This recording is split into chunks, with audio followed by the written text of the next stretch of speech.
one-click thing. You're live. Okay, hello everybody. This is an engineering sync of a NEAR protocol. We're starting with the bridge work group. I'm going to share my screen and show you the discussions that we have in the Rainbow Bridge repo. So let's start with the current goal and the status. Alex, would you like to tell us about this? I mean, Alex Kedanov. Yeah. So for the current sprint, I can quickly share my screen. Well, actually, that might not be necessary. Okay. So we had effectively two major tasks. One was to ship proof of authority token with upgradability, working end to end. And the second one was to figure out why in the test environment we cannot launch two parallel transfers simultaneously. So for the latter, Alex Kuprin was trying to isolate the problem. So instead of having just a single end-to-end test, he split it into multiple. There's a code review out for that, where he added lots of new infrastructure, such as you can schedule two transfers that must happen into consecutive blocks, for example, or you can schedule two transfers that isolated from each other, etc. He found multiple different issues. It is not a single issue that triggers every single time, but at this point, none of them is debugged or resolved. So that's still ongoing work, which will have to go into the next sprint as well. When it comes to upgradability, there were two separate efforts. One was so upgradability is somewhat trivial, right? You just need to add a private key into every bridge token contract on NEAR. So that's a one-line change, which I believe has happened, though I don't have the latest in terms of whether it was ever deployed. And you need methods to move tokens out on the Ethereum side, which I actually don't know if happened. Evgeny, do we have that? We have the code, like, I think for more than a week already, but I don't know which version is deployed. I think we need some document which describes all of our deployments, including account addresses and specific versions, so we can better keep track of that. Yep. And finally, we did want to implement proper testing for the upgradability. It was assigned to Marcelo, but as we know, Marcelo was going through a geographical transition, so I don't think this is done.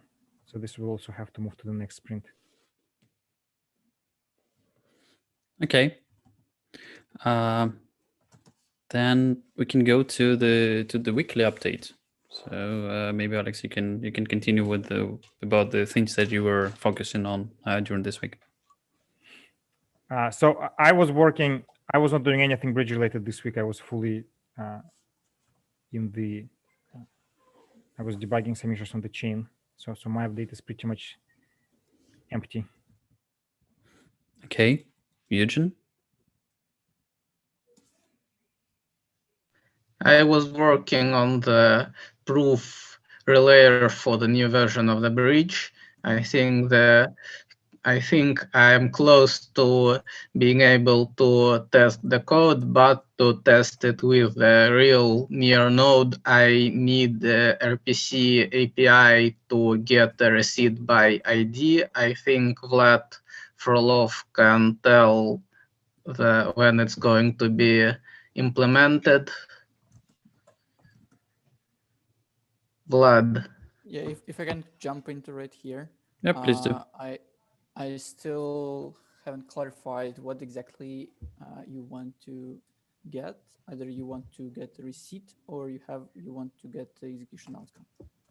So I have an ID or receipt hash, and I need to get all method calls in that receipt, and including arguments. Okay, so you don't care about the result, about logs, about return value, right? I think results are in a different structure than the receipt It itself. is. Like, it's in a different block, and I think I can. So if I get the result from changes API, then I can also. I think there is already a call to get the result, but still, Not what I really. need is the arguments, and for that I didn't find the existing RPC method. Okay. We tried to clarify these details, and since I couldn't get in touch earlier and was overwhelmed with other work items, I didn't succeed in providing this API yet. I will focus later this week, or maybe more realistically next week.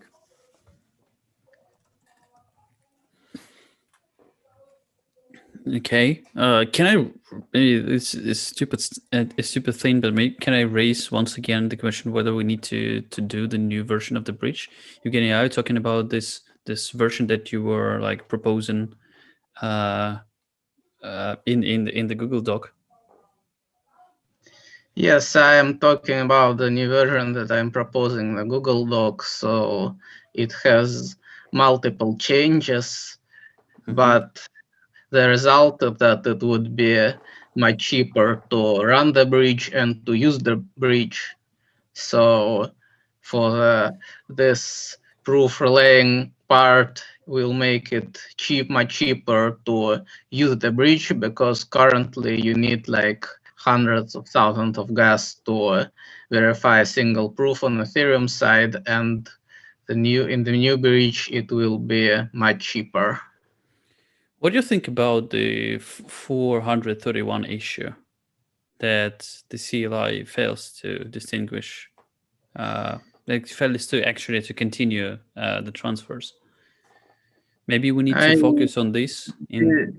I didn't look too much into this, so I think it's like kind of ad hoc testing tool that is doing this transfer, and there are many problems. So for one, it shouldn't be actually in the bridge repo, because it's using token connector, and token connector is not part of a bridge, and it's not the dependency of a bridge. It's the opposite. The bridge is the dependency of token connector. So the tool that needs token connector should be in the token connector repository.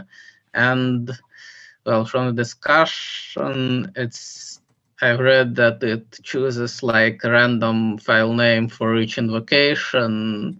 I think whoever wrote this part of code should look into it, because I think it's kind of a recent change that made it create a random file name each time. Maybe if this change is rolled back and it is changed to use the same file name, maybe it will actually reuse the previous state and start from the previous state rather than from the beginning. But I don't know if this kind of tool is needed for actual like production use. It seems more like a testing tool to check that its transfer is working. For production, we need, I think, something like something with better usability, maybe. Yeah, well, that tool was used in production, as far as I get it from Max. So it's because like we don't have anything better than that.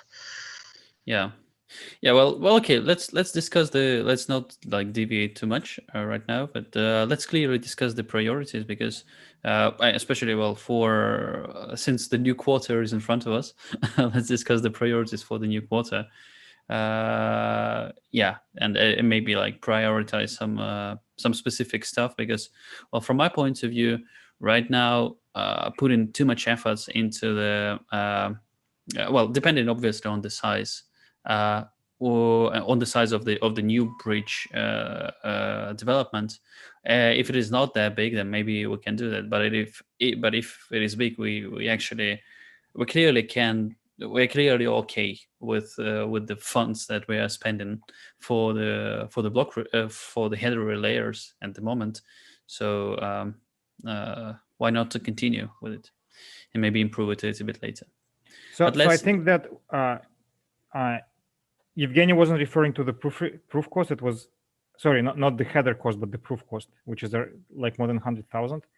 Though I do agree that this is not the primary focus, in the sense that we should ship the bridge we have and prioritize work. We are already shipping the current version as a beta, so I think the idea is that we have a beta version, so we're kind of unblocked on the development of the new version because we already have a version that works to some acceptable degree.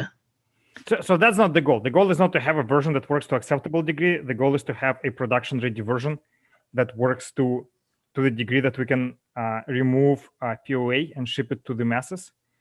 And the whether the mass version needs to have cheaper than 100,000 gas proof verification is not clear because the idea is that you use bridge rarely. You move assets, you use them on another side, then you move them back. So the cost is not as important. What is important is for it to be stable and working, right? So I think the goal should be to stabilize. My change improved the stability as well because the way the currently proofs are checked, as I already said Yes, before. so we're going in circles, right? So we know the advantages of the new bridge. It's cheaper and it doesn't have the issue with the receipt verification. So the product we're trying to ship to production is specifically the token connector, right? And the token connector does not have this issue any longer. And so therefore, for the token connector, the existing bridge infrastructure works sufficiently well. So I suggest we agree that at this point, for the token connector, we're satisfied with the existing price. And so the goal is to have the token connector working on a level that we can ship it to production. And not in the beta version, but like something that is sufficiently stable, sufficiently decentralized, right? So for that we need proper upgradability. We need the I think removing the POA part, like trust in a single key for upgrades, this is also quite a lot of work because we need to test that all of that is working, and we even don't have a clear design for it. We need some sort of voting by validator to have actually those upgrades, but we don't even have a clear design for this part. Yes, so that's exactly the point. So I think that our focus should be actually figure out upgradability and implement it. B, have test infrastructure and tests covering all the code paths, all the use cases. And finally, we need to have tools that are usable and understandable by people, right? So this is, I think, where we're lacking the most. Currently, we have a single Rainbow app or whatever it's called, which has everything packaged into it, right? So the tool, the only CLI tool we have today to invoke a transfer requires to compile NERD on the prepare, right? So that should not be the case. NERD has nothing to do with the transfer. So I think those should be our priorities. Having a cheaper and more stable high-level connector is something we should do after we have token connector fully operational. So that should be. Well, my new design with the proof RPC server allows to remove NERD allows to use the bridge without having to run your own NERD. So it also improves in this regard. So why do we require NERD to run the current bridge? Right. I think today we compile NearD because Rainbow app handles both transfers and the testing infrastructure. And for testing infrastructure, we need Ganesh and NearD. So they just need to be separated. So that's the work that needs to be done. There's got to be a CLI tool for end users, and separately the test infra. They should not be packaged together. So that should be one of the focuses for the coming quarter. Does it make sense? From my point of view, yes. Let's discuss this more in detail, so we're not like sacrificing any other parts of this call right now. But clearly, what we need to do like is to set like shared priorities and like move in the same direction. That will be of value for all of the team. So Vlad, am I right? There is no more updates from your side right now.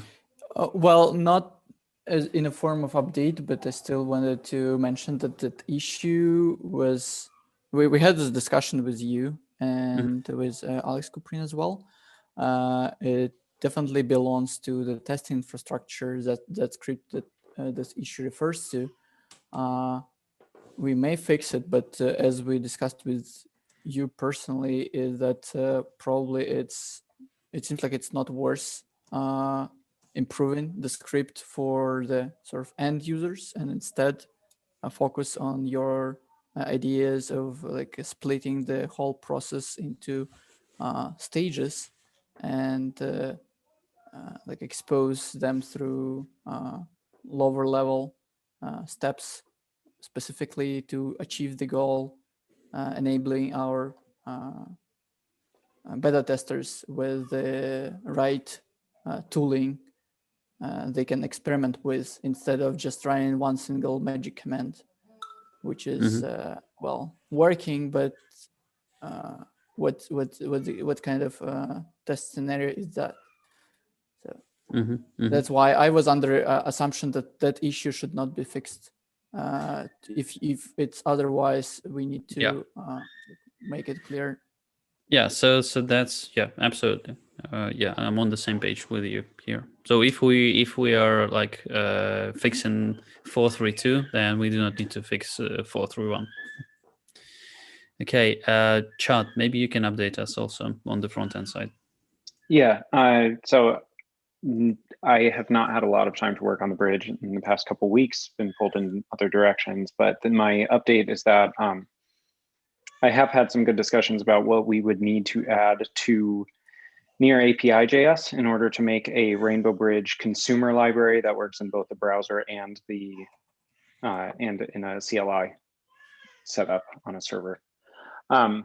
So I will be making some changes to Near API.js in order to support that, with the goal of making the front end support sending bridged NEP21 tokens back to Ethereum. That's still where I'm at. After that's done, it should be fairly quick to get a browser version of a consumer library, a client library for the bridge extracted fairly quickly. And from there, add some nicer libraries to make it also work in a server environment. So I don't know what the time frame is on that, especially as I keep getting pulled in other directions. Within the next couple of weeks, I think is like, that's my hope. Hopefully before like Christmas. So before Christmas, we can have a browser client library, and then like I think that's fair. And then maybe shortly after Christmas, have the like have a server version.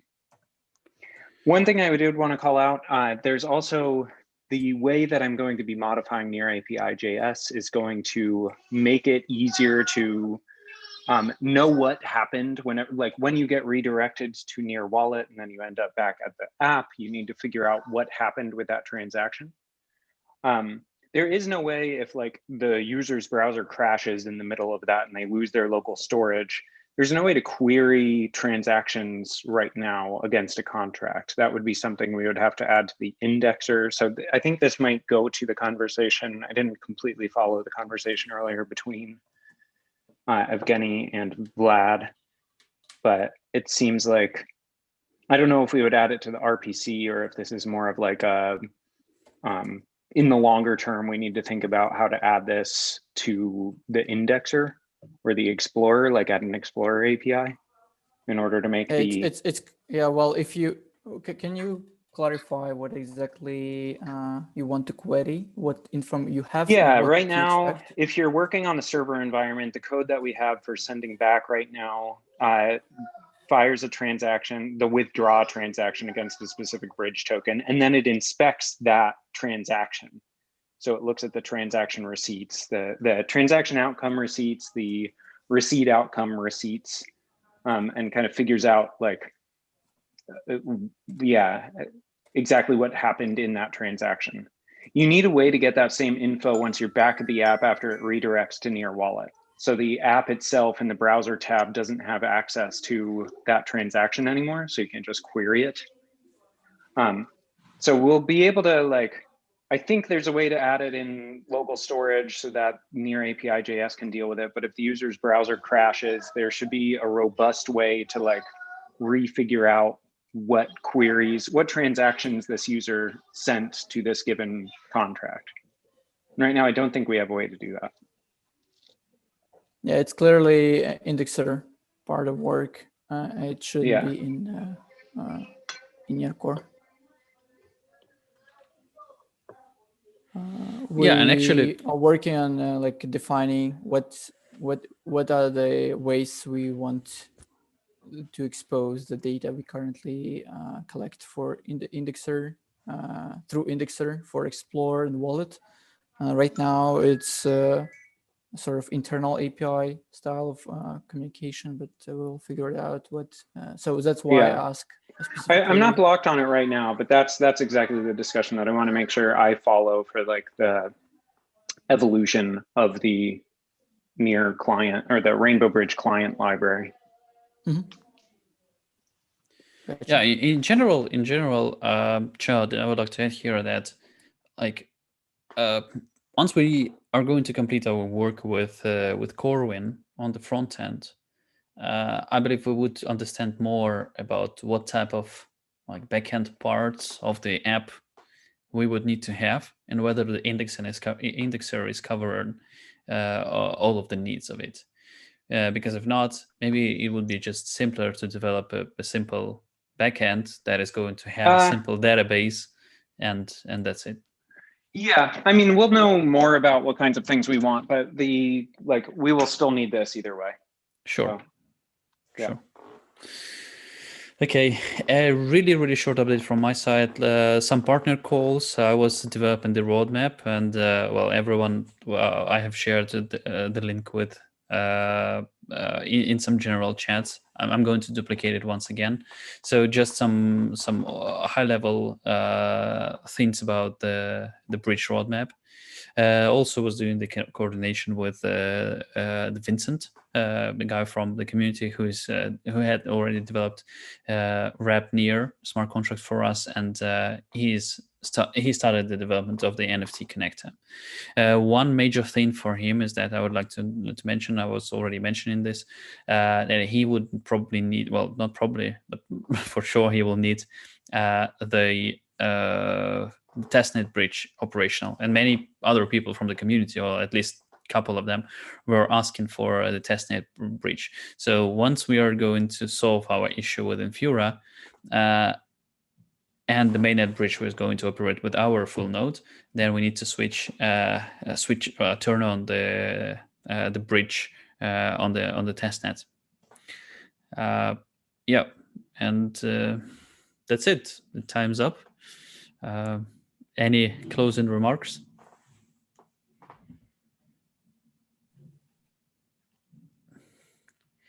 Okay, so great.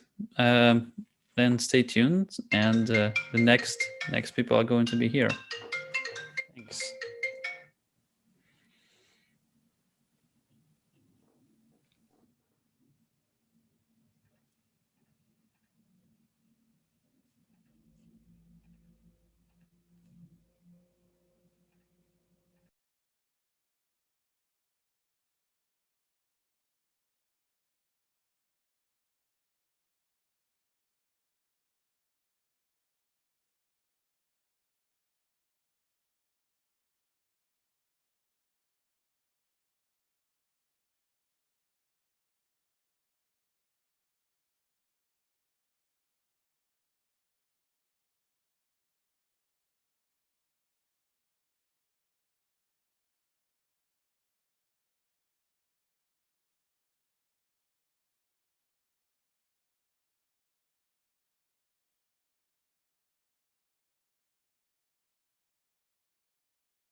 Okay, let's start. I'll present a new discussion.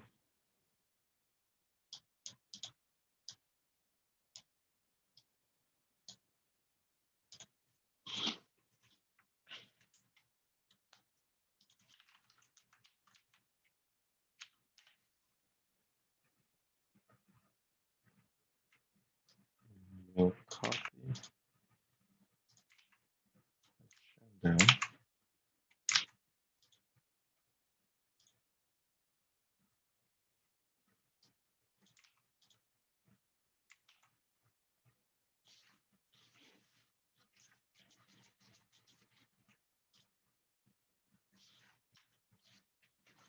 Okay. So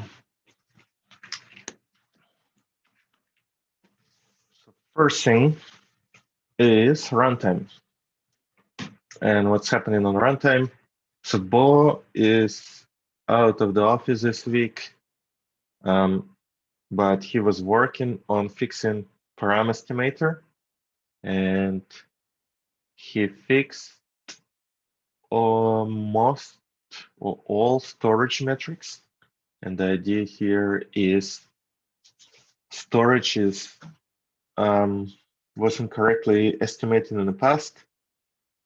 For some values, it didn't have enough keys to calculate the cost in bytes. So one example is when we estimate storage write, we expect to measure the cost of reading the size of the evicted value and the cost of the evicted value because we override the value. And when this happens, we need to have the previous value to be able to properly estimate it. So this was not the case because write was the first execution. So it didn't have the value in the underlying key. So what Bo did, he added a preparation. So first we execute this contract to write these values as a warm-up, and then we'll do a second measured run that actually overrides these values and compute the evicted size as well. So similar, it was for delete key, has key, and stuff like this. There still may be some improvements that we can do on top of this, which is we may want to do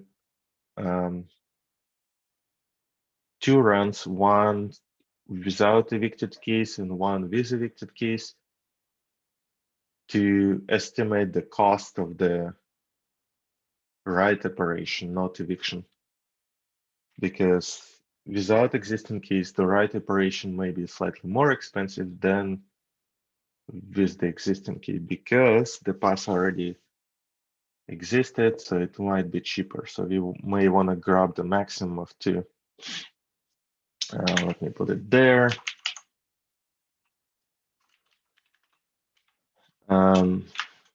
Bo worked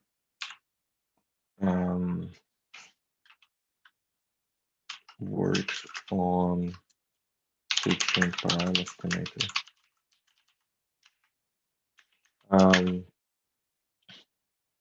Also, if it goes, oh gosh, terrible UI. Also,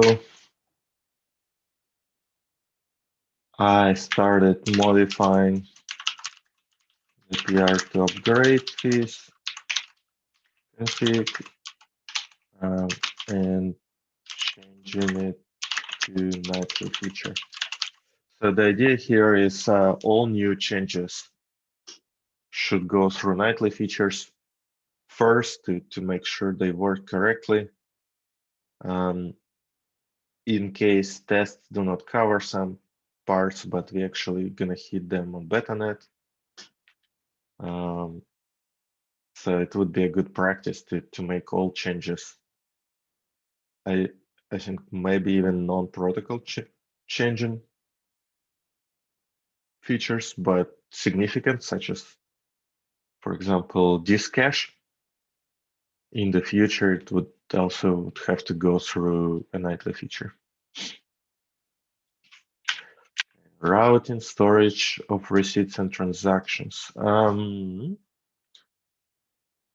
So there's some security issue that we may need to address in the future, which doesn't break the consensus, but may affect tools. On a state, nothing going on a state. On a standalone execution, not much happening. Not necessary getting into details, but we merged the VM, so this is a new VM that we'll have to work on this in the future as well. Anything else on the first part from anyone?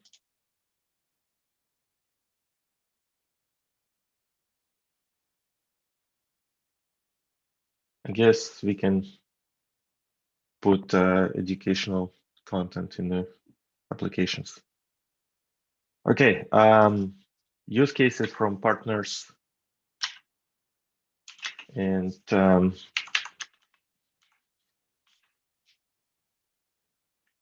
there's continuous demand on like deleting storage, and there was some discussion about how to implement it. Frol suggested to add a new action that allows you to delete partial state from the account or contract, in this case, that takes a prefix and deletes it. I think this is a problem because partial deletion, at least with the future implementation, will be as costly as a full deletion and maybe not possible to implement easily. But we can try to implement it anyway, depending on the inner works.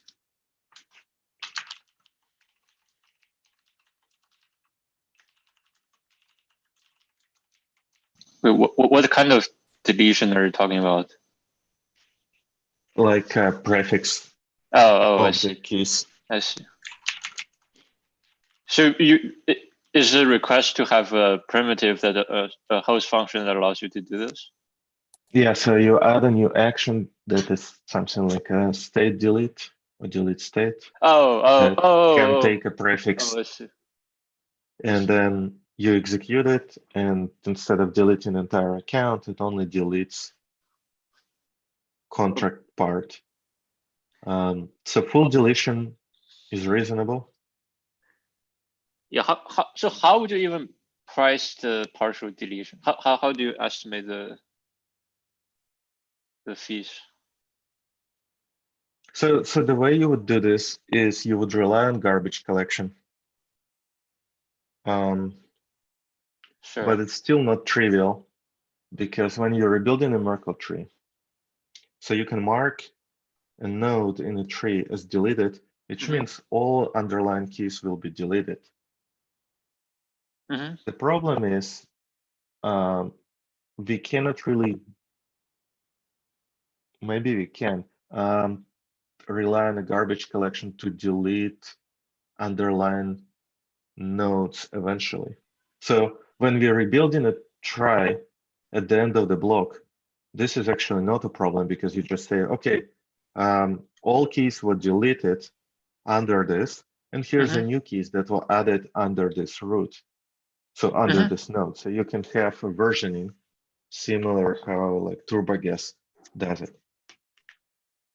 Now the challenge is whether the garbage collection relies on the reference counter below Yeah. because we didn't touch the keys. Yeah, We need to somehow. I feel like no, but not, I think not only that, right? But if you want to push that to garbage collector, the problem is that it can get quite expensive there, or depending on the prefix you deleted.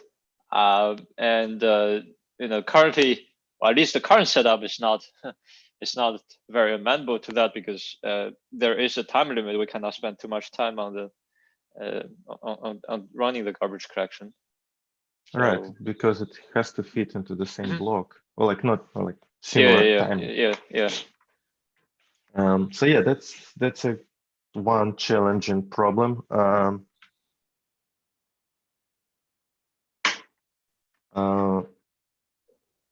Well, the way to mitigate this would be to make storage write twice as expensive,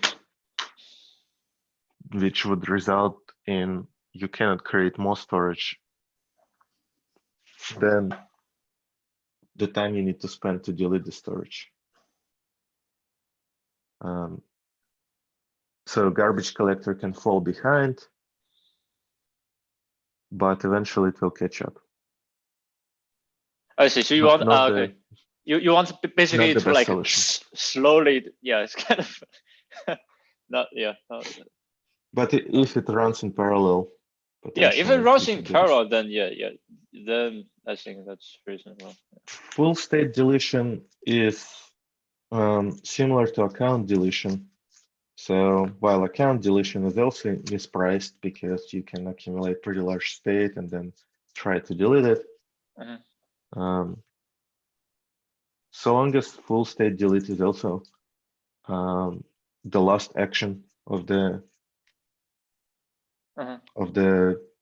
field, then it's possible to rely on the same mechanism that we do for account deletion.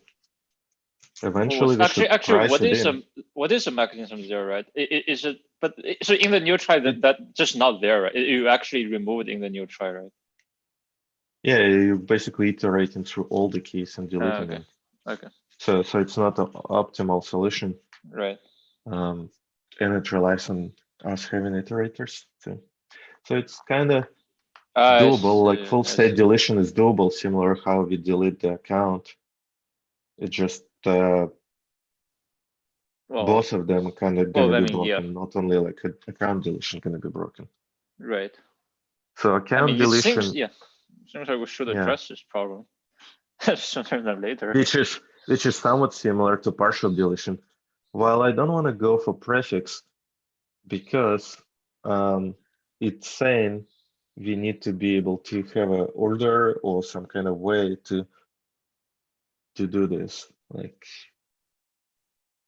while full key or like full state deletion can potentially be switched to an ordered map. I see. Which is the goal in the future, which is constant time versus ordered map, which is a linear time. I see. So with prefix, if you act similarly how I explained the deletion, which is you have the view, which is saying, okay, these keys were deleted, then you essentially shifting this problem to finalization of the try, which can be done in a constant time again, or like in linear time to the number of actions. But then you have inconsistent try.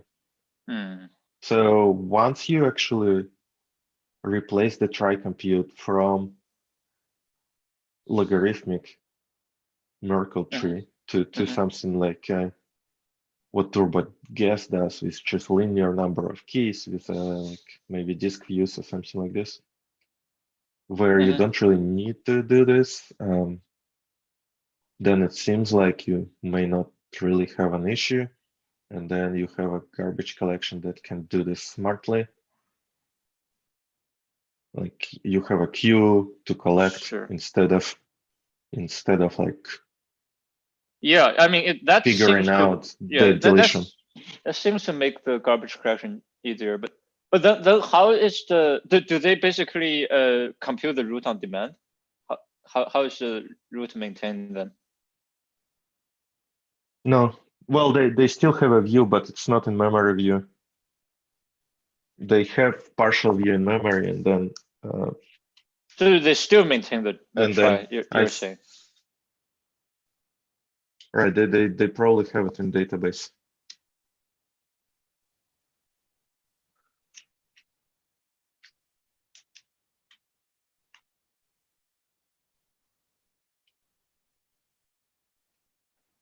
Which is what we do, except we do have, when we do lookups, we do iterate on the try instead of doing just a like direct lookup.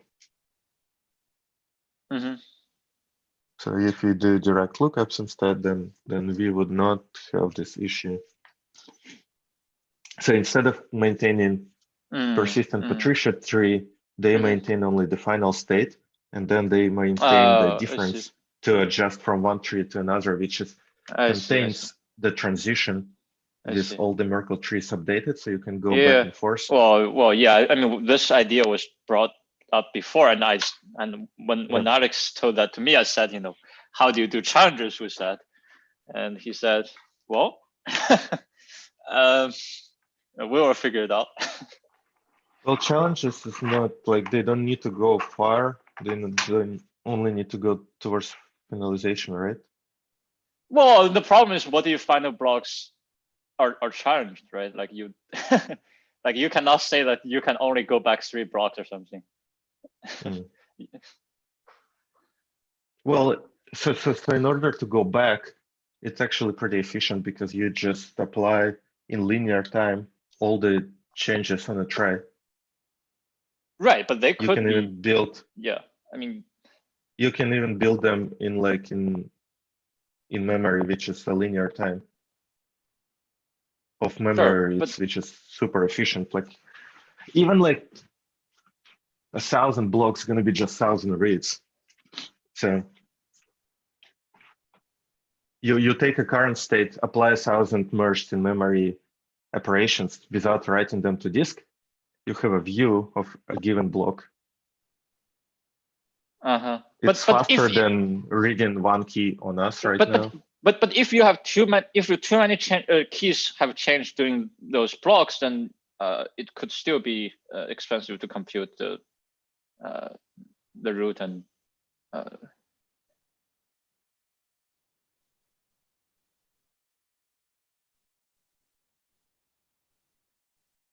Well, it's nlog n. While for challenges, we don't care.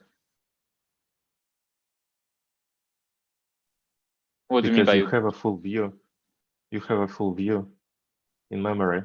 Like you can transition to the previous block by just applying backwards. Yeah, I understand. Transitions. But okay, we don't need to discuss. But yeah, it seems like we don't have actual numbers to actually discuss how expensive or not or how expensive it is. From application developers. Mike, do you know anything that we need from folks? Or do you remember beyond the partial? I mean, I guess a real faucet, possibly. No, I'll have to think about that some more. I think there are people who want to delete not the only they wanted to have something that deletes the contract, right? Delete the contract code. Yeah, but this one we can support. I mean, you can just set it to 0 bytes, and that's kind of deletion. It costs you nothing. Well, the initial request was to remove the keys from this lookup map from nearest decay, which does not track the keys. So there is only way to remove the keys is to query the state from RPC and then submit some sort of transaction listing every single key in the parameters, and then go through this list received through parameters in a loop and issue, like remove key by by key using environment variable environment host function. Mhm. It was suboptimal, and I thought there could be a better API, but it seems like I was not taking into account many of aspects we have. So now I see So that this is actually interesting because the way you described how to fix it, in the past, I thought about adding an action that allows you to just modify a key value try directly through actions without deploying the code. The idea would be you have a action or like something like add or like set value and something like a delete key or as two actions which require full access key. And that would allow you to kind of do this operation without changing the code. So you can like do partial view through RPC and pass all the arguments that you want to delete. And that will make it simpler from a gas counting perspective because you can easily estimate the cost of given action.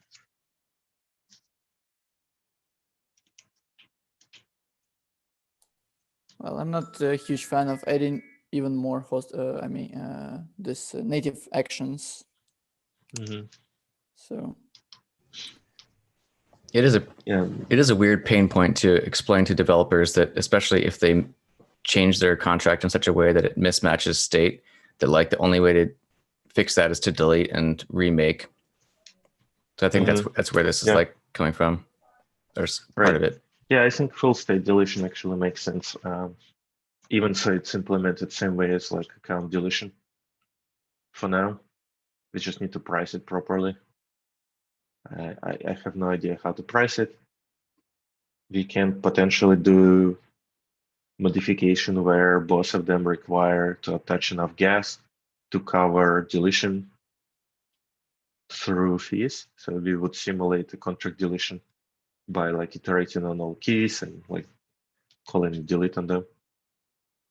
And then it will allow you to clean up the state through an action. It's kind of challenging in some way because let's say you want to upgrade your contract in one go. Right now, because it's a final action, you cannot really do this.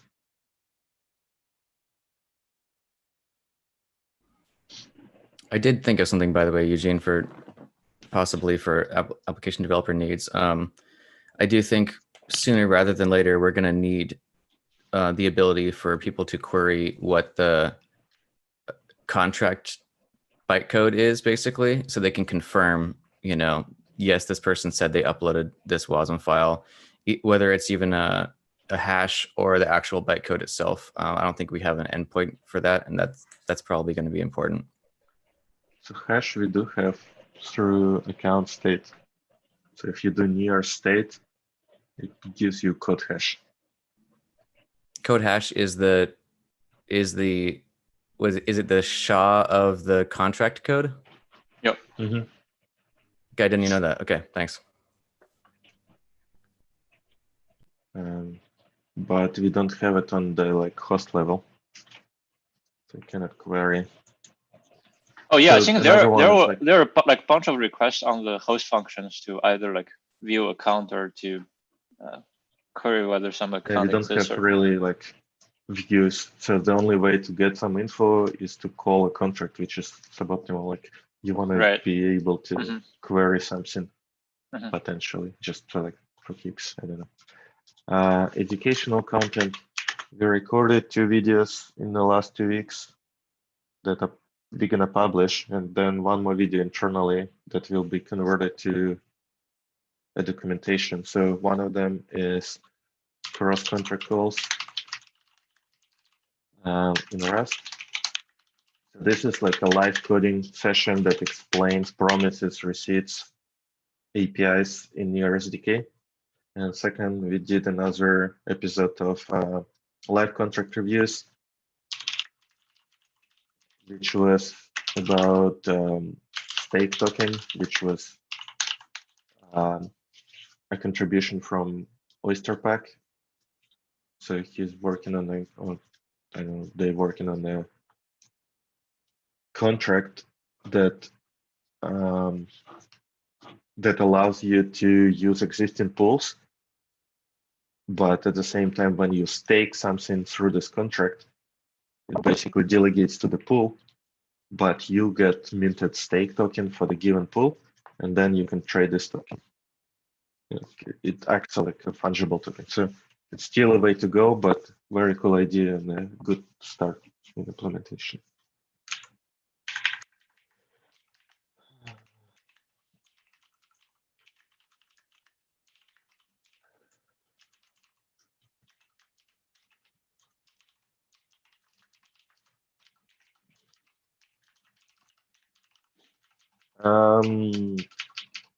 So we mostly out of time on SDK. On SDK, we actually need to publish a new Near SDK RS that has simulator and some improvements for nonce on access keys.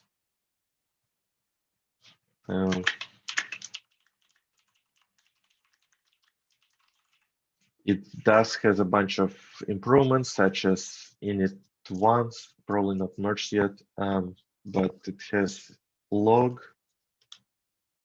We still don't have strict types, but there were some improvements done on a bunch of stuff. And on JavaScript SDK, nothing that we need to talk in this meeting. There's some on EVM, new contracts. What happened to W Yeah. near?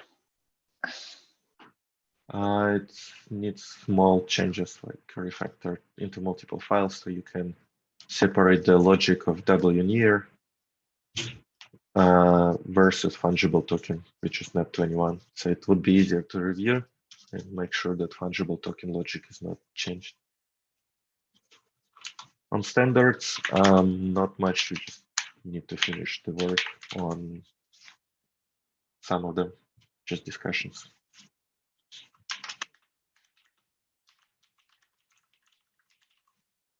Okay. Anything else before we close this? Really, maybe next meeting we can dive a little bit deeper into what the param estimator is. That's a dumb question that I have. I actually don't even know what that is. And maybe Okay. people watching YouTube might benefit too. Cool. Okay. Thank you. Thanks, Joe.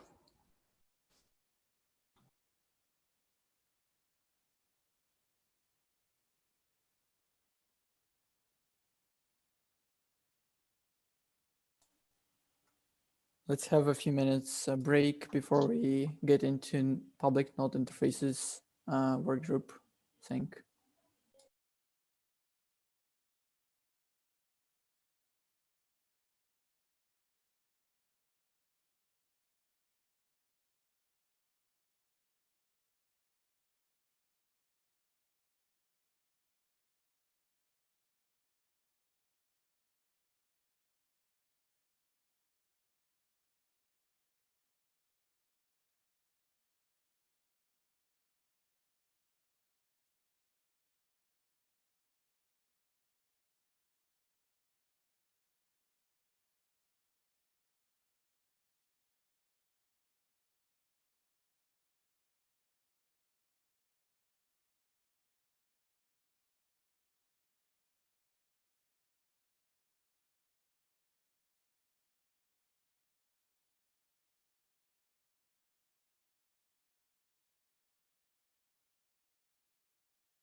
right, let's get started.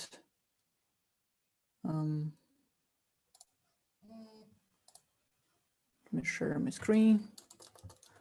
This was our weekly update from last week. And here I'd like for us to focus on the plans first. We had the Indexer for Explorer 0.2 release in our plans since the last week, since the last sync. We haven't closed it yet, but we cleared up all the issues we had before, and the only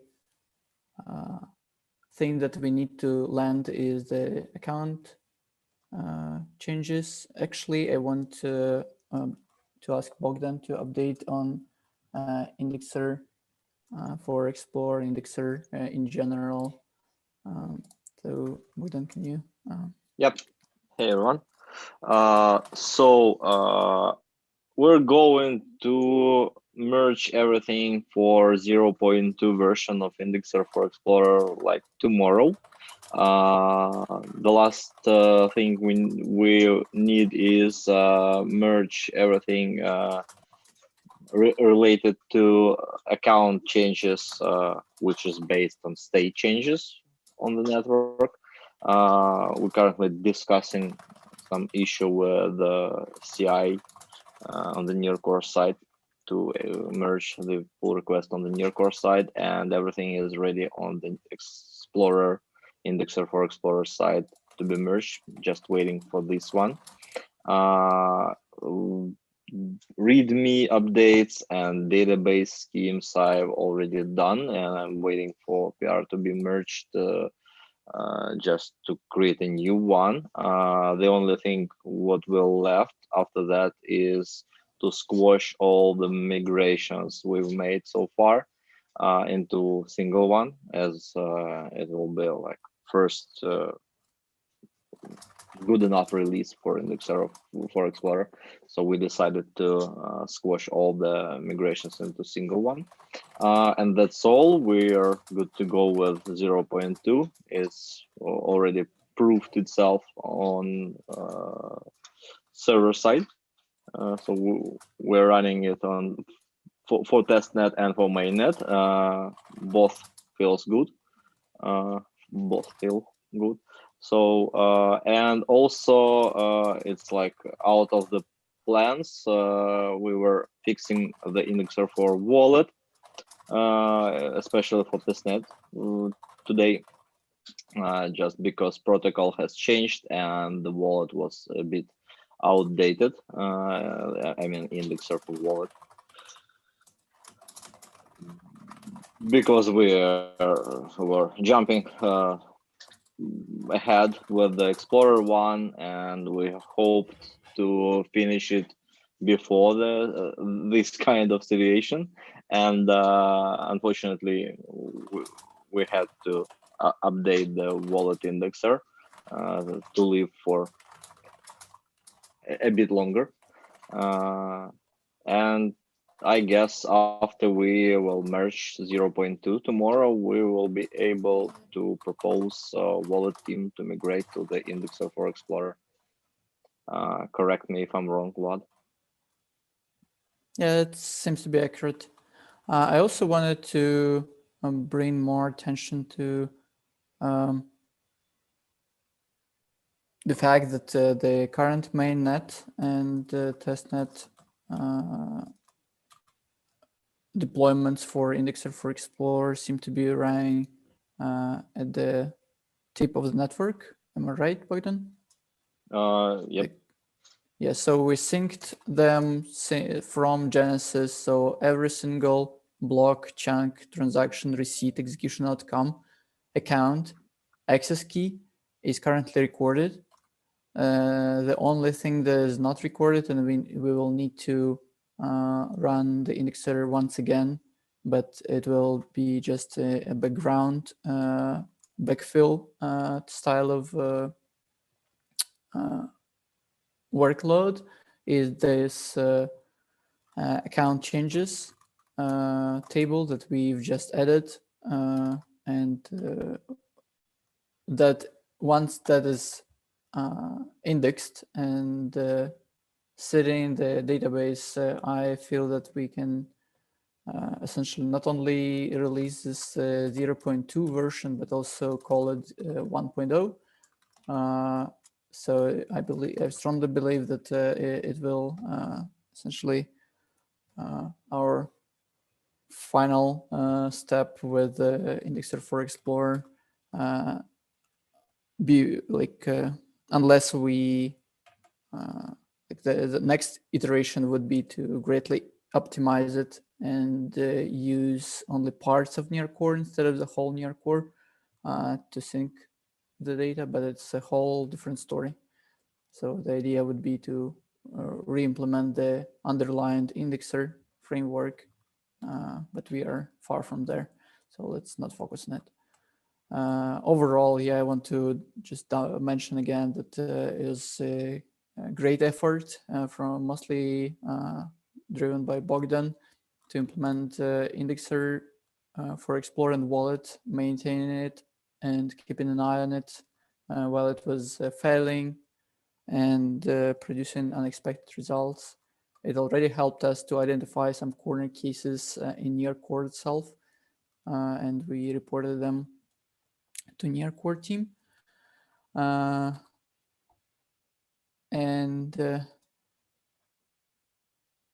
Yeah, we had a few other topics that we were working on during the last week. First is Rosetta RPC. I was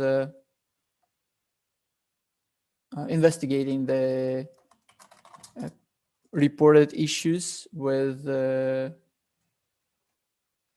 testnet and mainnet deployments. They had, for some reason, they had different problems. With testnet, we bumped initially into the limitation of that we need to represent the whole Genesis file as a fake first block for Rosetta, which turns out into over 200 megs of JSON data. And it takes 20 minutes for near core to collect the necessary data. It seems to be fine. One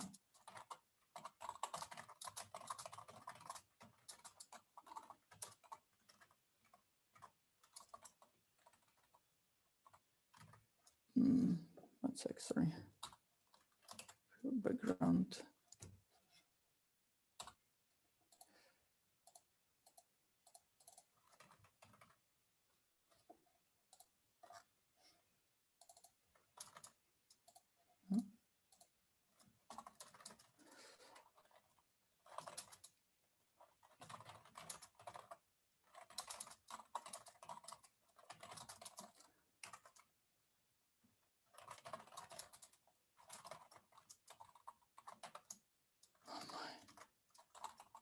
Something is going on my keyboard. So ultimately, I resolved the issue on near core side. I was it was too aggressive. The node was not responsive for over 20 minutes initially. Making it less aggressive allowed us to,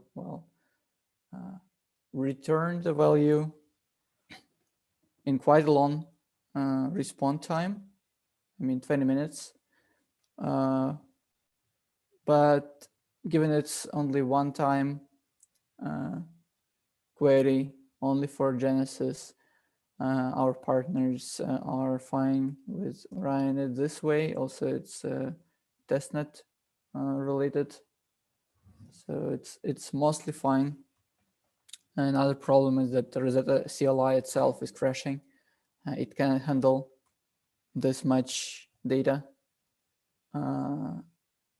so it constantly runs out of memory, takes even longer than near core needs to collect the data. It takes much longer to just parse it. So overall, it's now on the Rosetta CLI side to resolve this issue for testnet.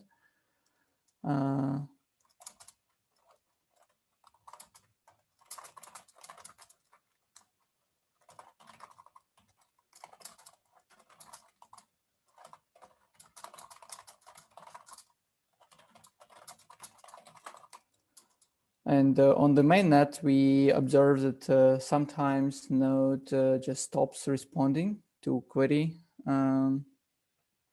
requests, and it seems to be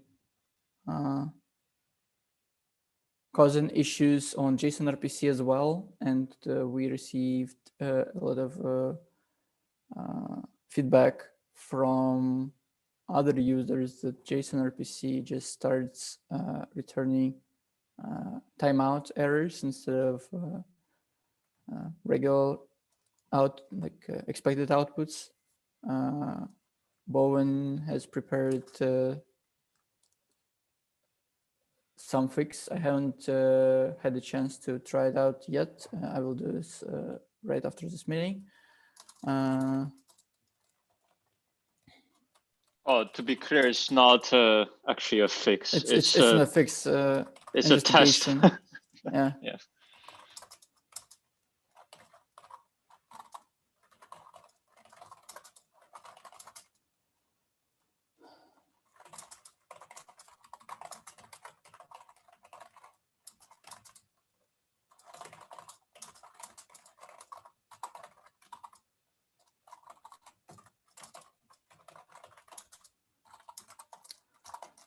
Yeah, and that will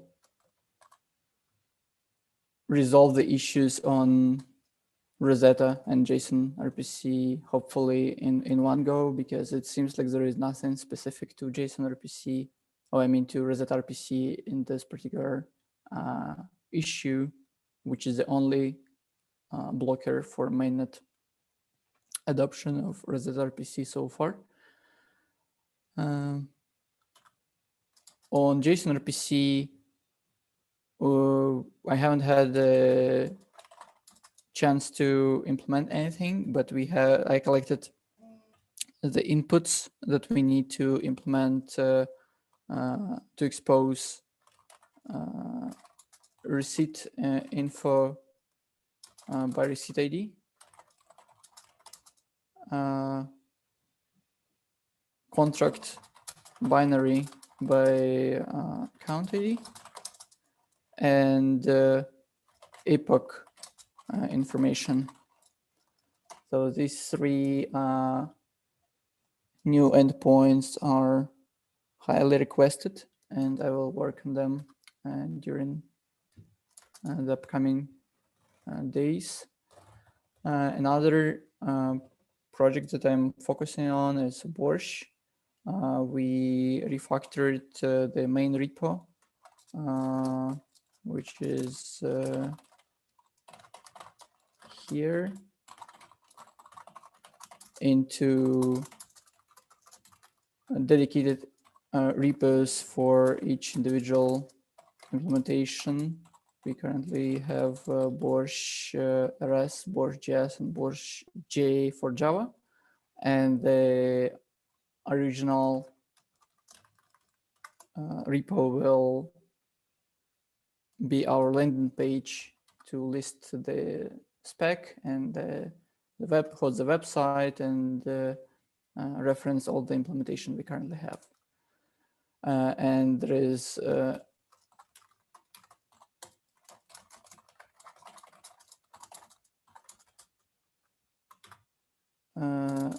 is another item, is the bounty issue bounty that we created for NoStudy support.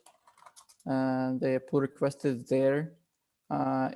We need to fix our CI.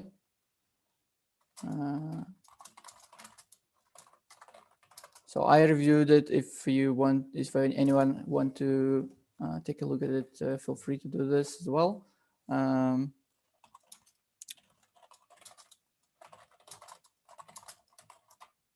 it seems to be quite solid, implements all the necessary features in no-std mode. Though I just realized that we may pull more dependencies than we need, because we may want to create more optional dependencies to not to pull hash brown hash map implementation, which is currently the way we replace STD implementation of hash maps in no-std environment. But overall, the pull request is quite solid, and I guess we can merge it as is and improve later.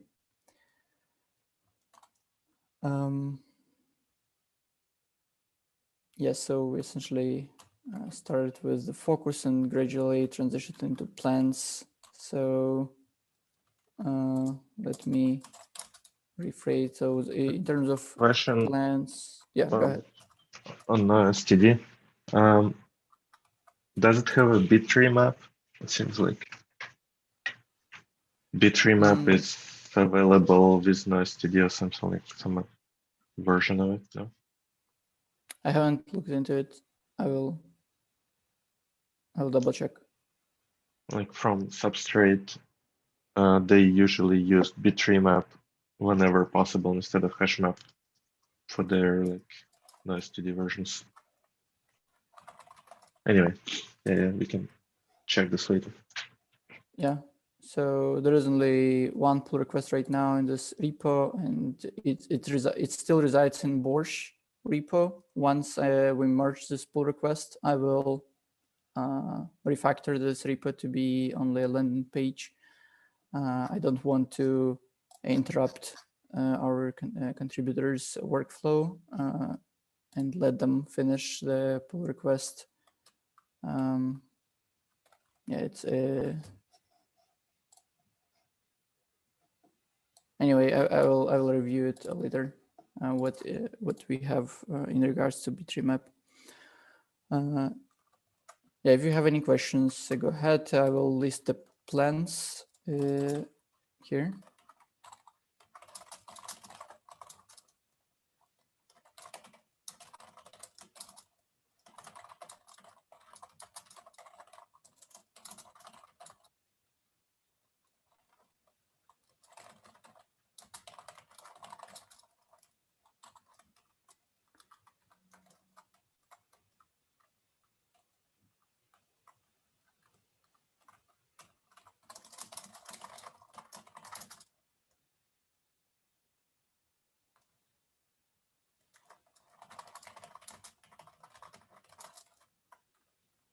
So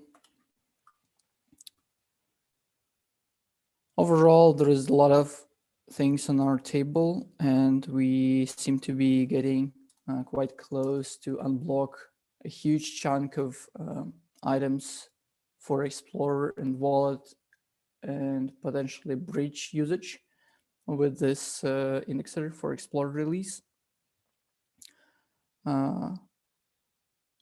JSON RPC is also quite important, and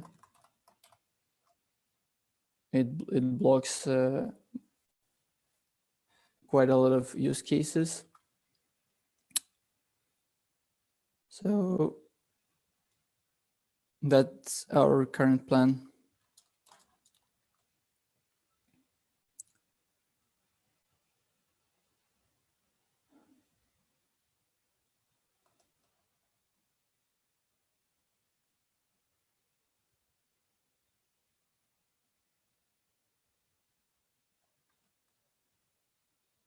That seems to be all from my side. If there are any questions, go ahead and ask.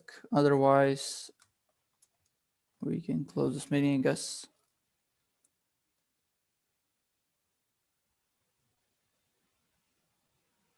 All right, no questions. Then thanks, everybody. We'll have another sync in 5 minutes. Let's have a break.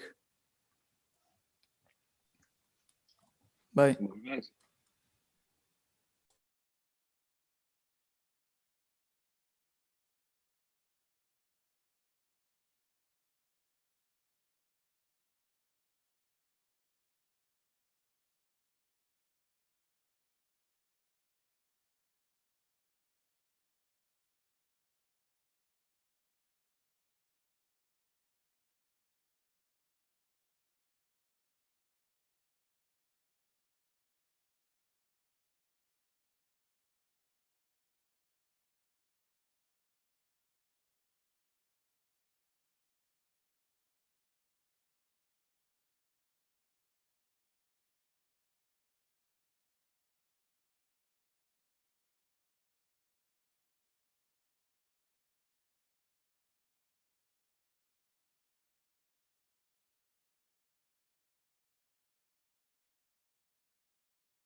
Nikolai is on the vacation, guys, if you don't know.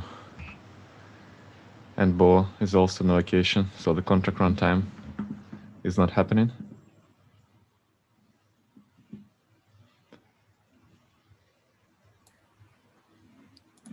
All right, so do we close this meeting for the day? Yep, yep. Cool. Thanks, everyone. All right. Thanks, everybody. Let's meet next week. Bye. Okay, bye.